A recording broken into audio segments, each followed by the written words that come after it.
Claude Drews finally scored a goal, and the Jacksonville Jaguars have finally won a game. Both of these things have happened since the last time we've been together. This is your late Sunday evening edition of the Basement Observation, Sunday, November 10th, 2013. Let's get it started.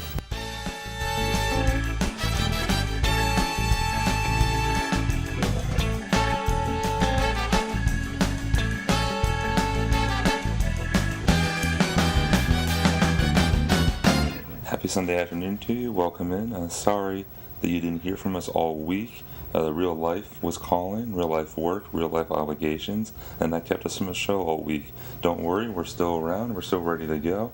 If you're still here, good. That means that you are invested enough to come back, even if you didn't hear anything all week. I know you've missed my voice, so let's get down to business here. If you were following the Twitter feed, you would have saw that I'm going to do a special on the Miami Dolphins locker room issue based on my experience as a manager for the Temple football team. That's going to be later on, probably in the next couple days, maybe by the end of next week. I want to take some time. I want to hear all the sides on that before I shed some information to you based on my experiences inside that football culture. And that's going to be its own podcast because that's going to be a fairly serious topic. And I don't want there to be any jokes or anything in that to really take away from what I'm trying to get across. So we'll get back to that in the coming days here. So make sure that you are staying on top of things on Twitter at CMG5287 so that you'll know when you'll tune in to that, because I think you really want to hear that opinion from me. Now let's get into today's show, and let's get into the top stories from the last couple of days around the world of sports. We started with the fantasy sports update because I'm sure everybody is as concerned about my fantasy sports teams as I am. So with that being said, last we left off was last Sunday, and I needed T.Y. Hilton and Matt Forte to come through in the clutch last weekend, and they sure did. They both had outstanding games and pushed me to a victory, which makes me 5-4 going into this weekend. Now, currently for this weekend, I faced a dilemma that I had to make a decision over here with Tom Brady on the bye and Terrell Pryor with a bum knee. I picked up both Casey Keenum from the Houston Texans, and I also picked up Christian Ponder. So I actually had 4 quarterbacks on the roster. Now, even with those two being picked up, I still decided to go with Terrell Pryor today against the New York Giants, and that has not paid off. He was 11 of 26 for 122 yards, no passing touchdowns, and a rushing touchdown on his end. It gave me 8.8 points, which is not a lot of what you want. But luckily, I'm still ahead right now, 73-60 over my opponent, who is in the bottom third of our league. So I have Vernon Davis in the 49ers defense and Matt Prater going right now. And then I'm also going to have Vincent Jackson going tomorrow night. So I'm confident that I'll be able to pull off the victory here and go to 6-4 and really put myself in a positive position looking towards the playoffs. So while we're discussing football, let's take a look at the Sunday afternoon early games here, since we still have 3 games going on right now as we're recording. Now in the early afternoon, we had 3 major stories I want to take a look at. The Eagles beating the Packers, even though the Packers are down to their third quarterback.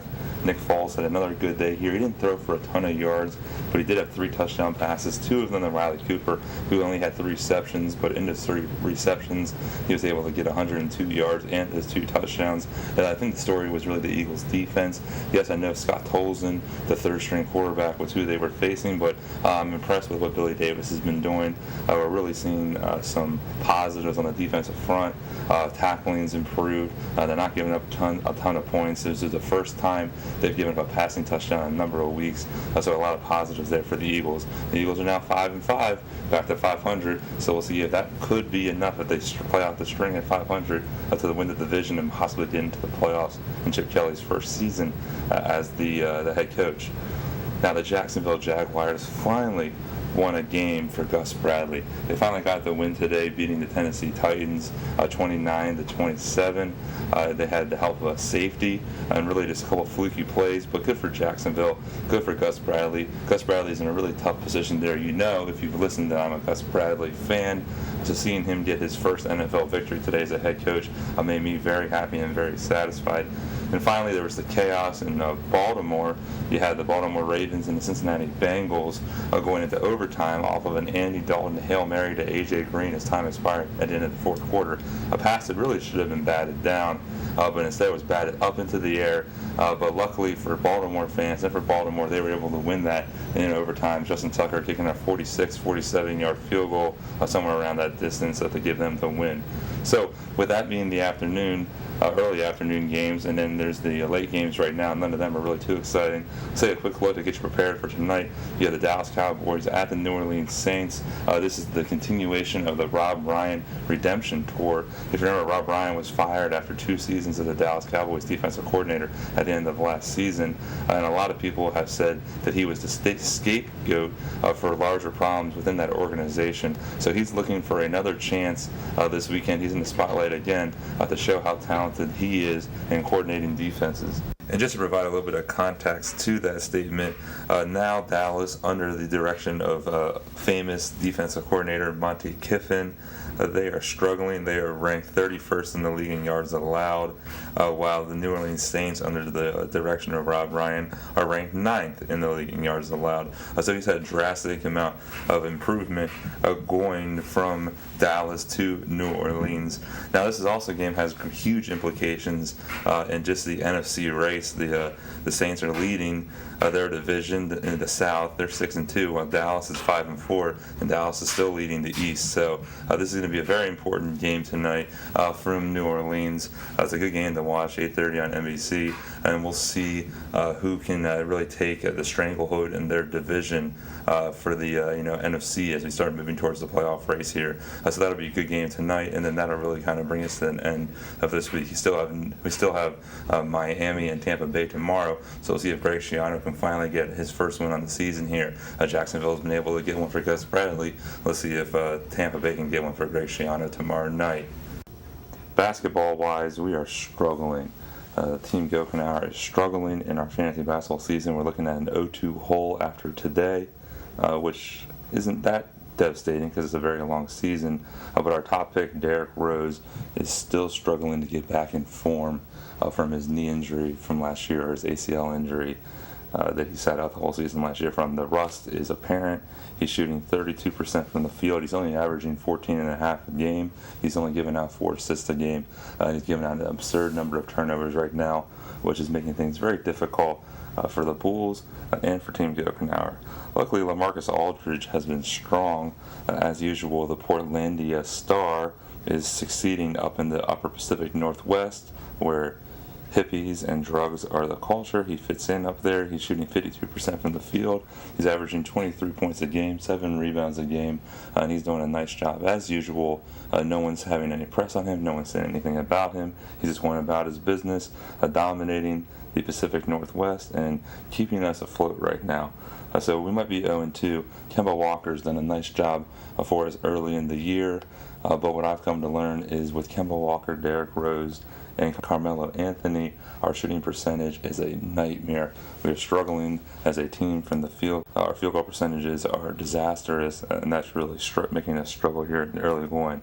However, Roy Hibbert and Samuel Dalembert are doing a nice job providing blocks for us, and if Patrick Beverly and some of the other guards I mentioned get a couple steals today, we should be able to hopefully manage what will probably be an 0-2 hole. So we'll take a look at that later on in the week, and we'll keep you updated on the fantasy basketball going-ons. Now I want to transition into our Philadelphia 76ers tanking update. We're going to be spending the whole year focusing on the Sixers' quest to tank in order to hopefully get a high draft pick. At least that's what the management of the Sixers will have you feel, even if they won't directly say it. It's clearly obvious that Sam Hinkie and his analytics team wants to tank. So, with the tanking in mind, let's take a look at the weekend here. The Sixers had a home and home with the Cleveland Cavaliers. So we were at home on Friday night, and then the Sixers played Cleveland in Cleveland on Saturday night. It was a successful win on Friday night, 94-79. The Sixers played a good game, a polished game, pretty much led from wire to wire, and really the only exciting tidbit of that game was the return of Andrew Bynum to the booze of the Sixers. Now on Saturday night we had an outstanding game, even though Cleveland won 127 to 125 in double overtime, with Kyrie Irving scoring a game-winning basket with .6 seconds left on the clock on an incredible driving layup where he drove down the lane against three Sixers and finished with a strong left hand to win the game. It was a great effort by the Sixers. And it was one of those games where if you're tanking, you're pretty happy about. You saw great effort, you saw great energy, you saw your three veterans who are Turner, Spencer Hawes, and Thaddeus Young really buying into the rebuilding process. And you saw a lot of great effort. Michael Carter-Williams hit an incredible three-pointer. And that three-pointer is what set up Kyrie Irving's game-winning bucket. Now, prior to that, Evan Turner had an outstanding game as well. He had a career-high 31 points last night.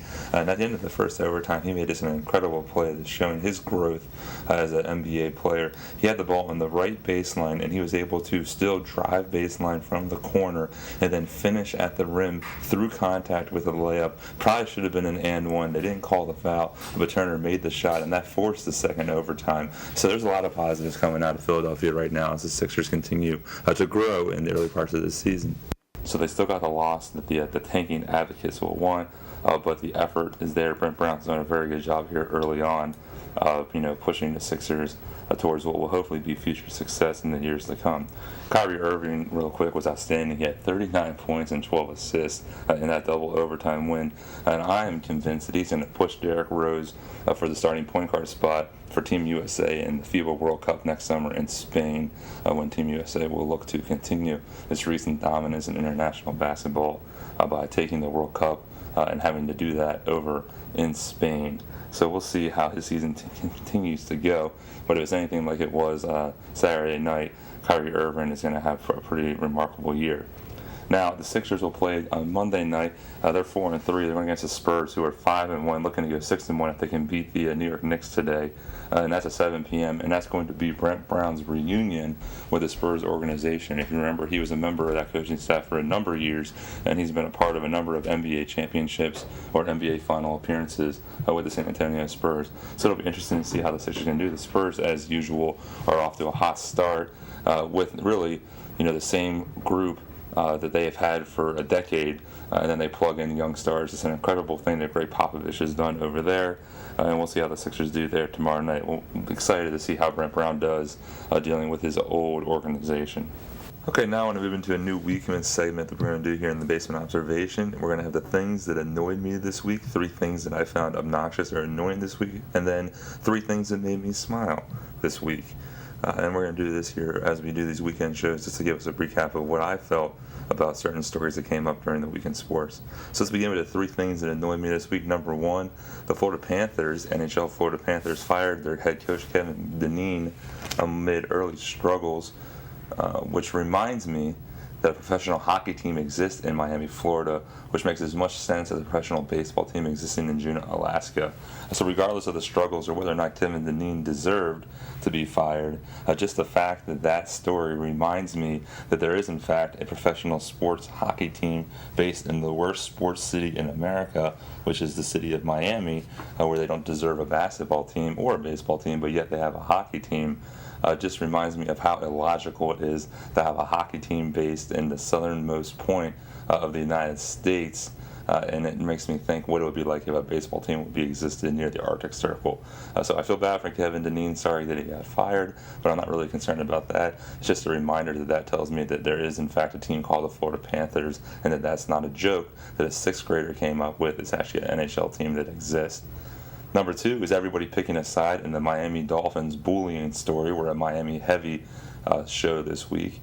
This whole Jonathan Martin, Richie Incognito bullying case is just a great example of how the media is so quick to pick sides in anything simply to try to attract viewers, because one voicemail or one prank can explain a 2-year-long relationship, especially one involving 2 offensive linemen within a professional football team and the culture of the locker room, that I'm looking forward to getting into greater detail with you in the coming days and weeks. So that I found extremely obnoxious as well. And then number 3, finally, everybody's favorite crack-smoking mayor, Rob Ford, the mayor of Toronto, and his selection of clothes to announce that he smokes rocks.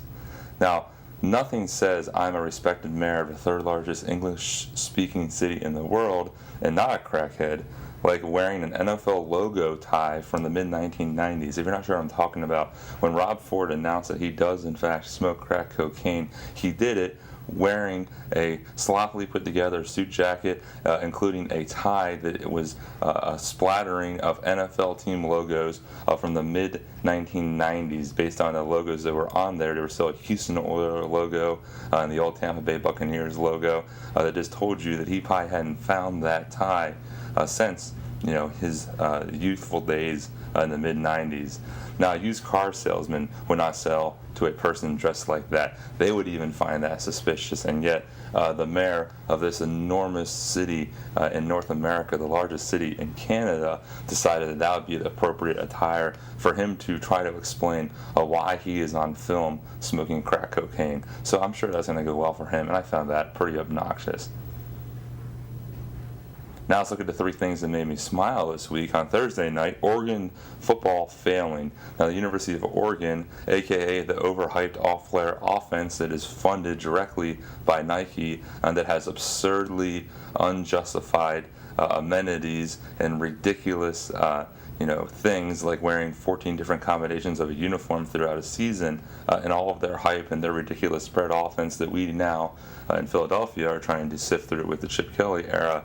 The fact that they lost, were physically and emotionally beaten by Stanford on Thursday night was something that made me smile.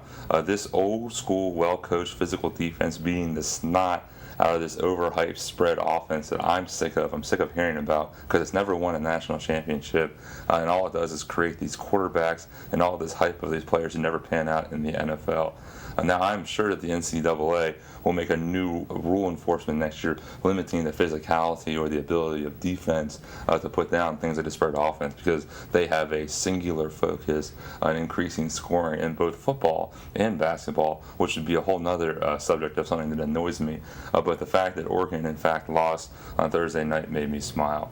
Number two is Patrick Beverley taking over for Jeremy Lin in Houston. Now, Patrick Beverley is the new point guard starting for the Houston Rockets, taking over for Jeremy Lin, and hopefully brought an end to Linsanity, which is another one of these overhyped stories that the media loves to pump in desperate efforts of reaching new demographics. Now, no disrespect to Jeremy Lin. He's a good basketball player. He's a professional basketball player, so clearly he's in the top 1% of the ability basketball players in the world. But Patrick Beverley is an incredible story. This is a guy who grew up in Chicago, went to the University of Arkansas to play college basketball. He got caught up in an academic scandal, so he had to leave, and then he traversed Europe playing basketball. He spent a year in the Ukraine, a year in Greece, a year in Russia, and then he spent a short amount of time in NBA Developmental League, the NBDL, with Rio Grande, and he finally ended up in Houston last year, where he kind of shined in the early parts of the playoffs, and he also got into that little skirmish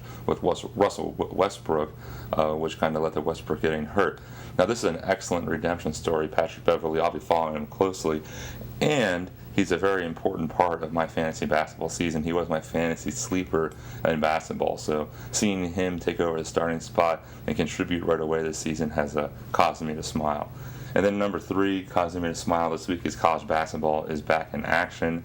Now, yes, we have some weak games right now. We pretty much have, number one team in the America, University of Kentucky, versus, Southwest Directional School B, and the 45-point blowout that does that. Yesterday, the most compelling game was the Temple Owls, my alumni, beating Penn, and Penn State University beating Wagner. But on Tuesday, we have an incredible doubleheader. We have number one ranked Kentucky Wildcats versus the number two ranked Michigan State Spartans, and then following that, we have number four ranked Duke versus number five ranked Kansas. So we'll get to see Andrew Wiggins up close and personal in the national spotlight on Tuesday night. So we'll see how he does with that. Those are the three things that made me smile this week in the world of sports. Okay, we're going to get you out of here on Sunday night so you can get ready for the Dallas and New Orleans football game. I just want to make you aware of a couple quick notes of some of the other sports that exist here in the Northern Hemisphere. The 101st Grey Cup up in Canadian Football League, the CFL, is underway this weekend. The playoffs for that. Now, the Eastern Finals already been planned. That's going to be next week. You're going to see Hamilton versus Toronto. And in the Western Final, Calgary has the bye this week. So Saskatchewan and British Columbia are currently playing. They're about ready to go into the fourth quarter there, and it's 25-23 British Columbia. So the winner of that will play Calgary next week, and then the winner from the East and the West will meet for the 101st offering of the Grey Cup, and that's going to take place in Saskatchewan. It's going to be bitterly cold there towards the end of November when that takes place, so we'll keep you abreast of what's going on there. Now, we also have the MLS Major League Soccer playoffs are pretty much underway, well under swing tonight. We're now in the conference finals. Now, the Eastern Conference Final had its first leg yesterday.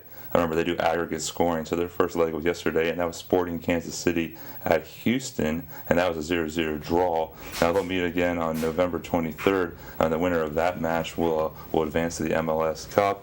And then we also have the Western Conference Final. Their first leg is taking place tonight, and that's the Portland Timbers at Real Salt Lake, which is a Salt Lake City's club.